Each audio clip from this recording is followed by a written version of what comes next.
ela trabalha o corpo por inteiro e além do corpo ela trabalha a parte também da musicalidade, a parte, no caso também da oralidade, né? Seja o aprendizado pelas músicas, né? Como o próprio dizer do mestre de capoeira, o professor mesmo contramestre. A própria roda de capoeira também, ela ensina muito enquanto valores sociais. Um exemplo simples disso é você saber esperar a sua vez, saber dividir, que a roda é uma coletividade. No dia do só um tá entrando e participando, desinibir para quem não treina, né? Lógico, sem forçação, no tempo dele, os próprios companheiros com o tempo, né? Auxiliando os companheiros a entrar nesse ciclo, que não é fácil, que quando você entra na roda, todos estão te olhando e a primeira coisa que vem na cabeça de qualquer um é julgamento. Então você vê quantos valores, né, adjetivos a capoeira já não trabalhou. A execução inerente da capoeira, né, ela já traz e já transmite vários valores sociais, né? Cair e levantar, né? Por exemplo, a rasteira, né? É bem simbólico igual é a vida. A vida também vai te dar a rasteira. E na capoeira é importantíssimo aprender a cair. Primeiro a gente aprende a cair mesmo, para depois levantar. A gente aprende as defesas primeiro, né? Os movimentos de defesa geralmente são do meio para o chão, ou seja, esse contato com o chão, né, com a nossa perna. A gente sempre está no chão, mas sempre reerguer, empatar em pé. Ajuda também na autoestima, né? Olhar olho no olho, assumir as responsabilidades. Quando errar, também assumir que errou. A capoeira, como eu disse anteriormente, é uma ferramenta muito potente. Tem que ter esse olhar de educador. E aí tem a nomenclatura que nós usamos aqui no programa, né?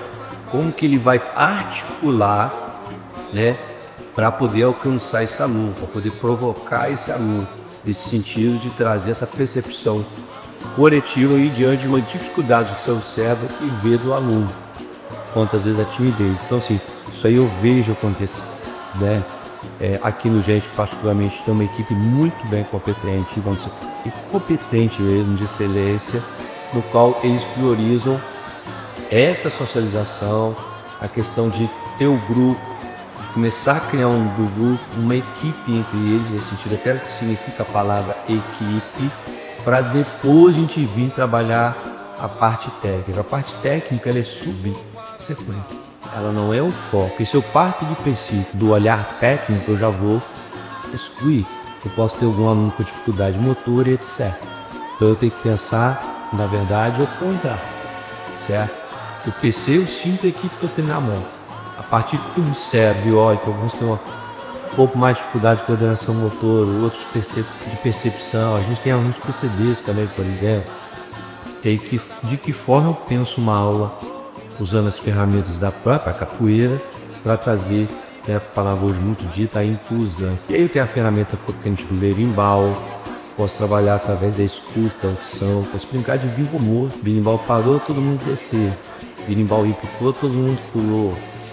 Eu posso criar uma terceira situação, agora todo mundo abraça.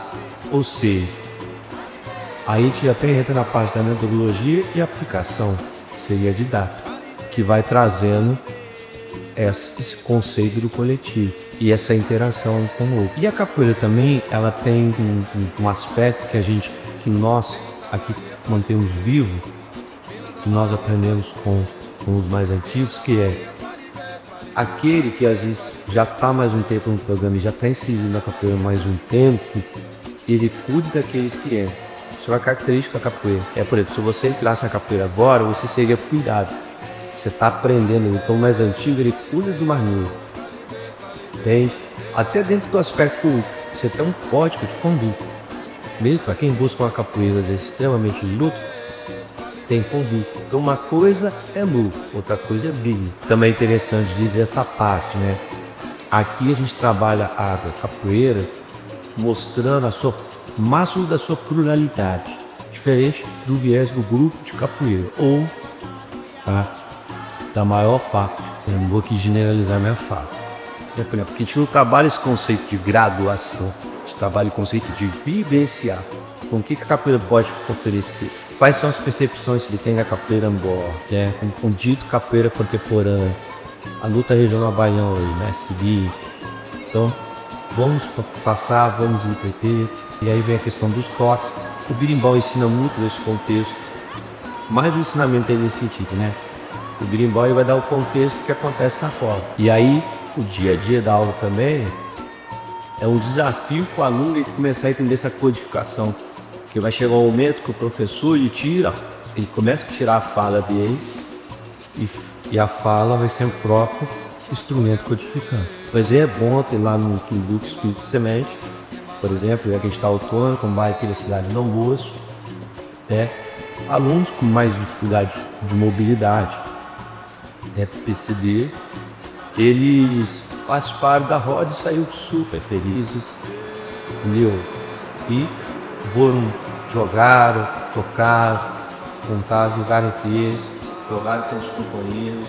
Essa pergunta, inclusive, deveria ser, como é que a gente poderia falar, uma normativa dentro do setor público, seja aqui de fora ou qualquer outro município, para nortear no caso é uma diretriz mesmo, uma diretiva dentro de um projeto ou se já cresceu um programa cultural aí dentro de qualquer área, caso que a gente está falando na área específica da capoeira. Por que eu digo isso? Eu estou supervisor cultural de capoeira da área, eu não sou eterno e ninguém será, né? E aqui não é um cargo que é meu. Onde é que eu chego? Esse aqui não é um grupo.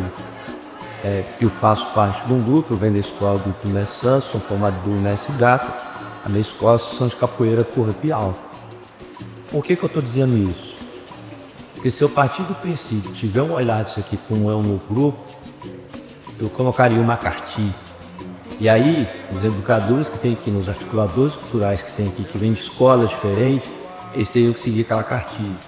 E eles não iam contestar porque é aquela questão de cargo de chefia que tem na empresa. Certo? Então, dito isso, eu trabalho totalmente diferente disso. E, na verdade, aí eu vou seguir algo que eu aprendi do primeiro coordenador, que foi o Jobson, e depois mais tempo, ficou maior tempo aqui, o mestre Cuité, que é o quê? Eu extrair, certo? O melhor de cada articulador cultural e da escola que ele tem. Então, na verdade, essa diferença ela aumenta a qualidade da coisa dele. Porque se eu padronizar, eu começo o quê? Eu vou me acomodar. E eu posso fechar os olhos para outras formas de fazer. Porque a capoeira tem isso também, não tem o certo e o errado. Você tem várias linhagens, você tem vários estilos, você tem tradições que são convencionais. A grande maior parte dos praticantes de capoeira, mas outras não, elas são locais, elas são de grupo. Então, por exemplo, aqui está o mestre Giovanni, ele vem de uma linhagem, já tem o grupo dele, já tem a escola dele. Eu vou padronizar ele, ou seja, eu estaria sendo até contra tudo que a capoeira prega por essência. Então não, eu vou olhar o que o mestre Giovanni tem a oferecer e vou potencializar. O que eu posso fazer, enquanto pedagogia, acrescentar naquilo que ele pode crescer mais. O mesmo vale para os demais articuladores. Encontrar mestre Fabinho, encontrar mestre Soldado, professor Júlio. Então, cada um deles vem de escolas diferentes. Então, vou dar um exemplo simples. O mestre Giovanni, ele é muito potente na puxada de rede, na dança com café. Opa, vamos aproveitar isso aqui. Vamos inserir de que forma, como o professor Júlio, muito potente no maculelê, mesma coisa. Contra mestre Fabinho, nas músicas pedagógicas infantis. Opa! E aí tem um detalhe.